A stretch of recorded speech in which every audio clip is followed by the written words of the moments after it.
Welcome back to my channel. ఈరోజు శ్రావణ శుక్రవారం మొదటి వారం కదండి. సేమియా పాయసం ఎలా చేసుకోవాలో చూపిస్తాను. సేమియా పాయసానికి 2 టేబుల్ స్పూన్లు నెయ్యి తీసుకున్నానండి.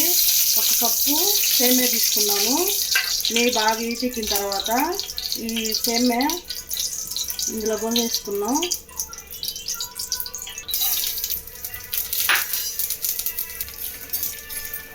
దీంట్లో కొంచెం బాగా ఫ్రై చేయాలి సేమియా.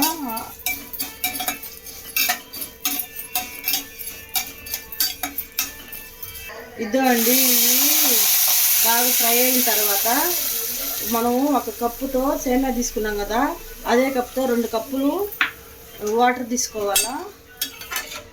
బాగా గరిటెతో కలుపుకొని ఇది కొంచెం ఉడికింది కదా, ఉడికిపావు వచ్చేసింది. ఇప్పుడు చక్కెర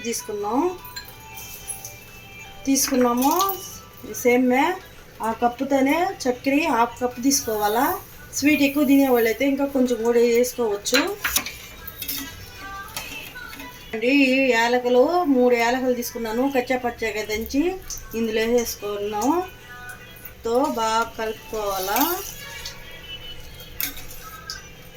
ఉడికిపావు వచ్చేసింది కదా, నేను పాలు కాసి పెట్టుకున్నానండి. 1/2 లీటర్ పాలు, చిన్న కప్పు నిండా పాలు తీసుకున్నానండి. ఇది కొంచెం ఉడికిన తర్వాత పాలు పోసుకోవటమే.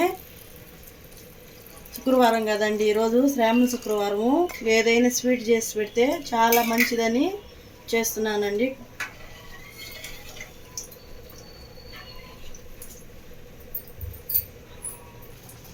ఇదో అండి, ఈ డ్రై ఫ్రూట్స్ కొన్ని వేసాను నేనైతే, మీరు ఎక్కువ కావాలన్నా వేసుకోవచ్చు.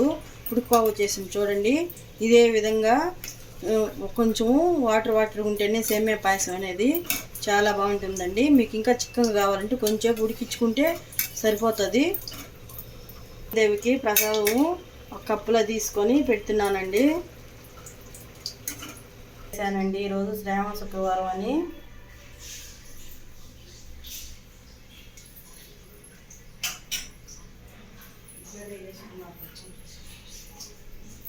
ఆపుకున్నా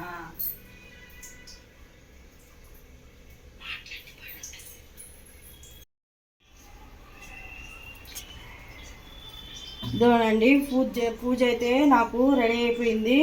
4 గంటలకు లేసాను. మా ఆయన కంపెనీకి వెళ్తాడని కొబ్బరికాయ కొట్టుకున్నాము. ఈరోజు శ్రావణ శుక్రవారం ఫస్ట్ వారం కదా.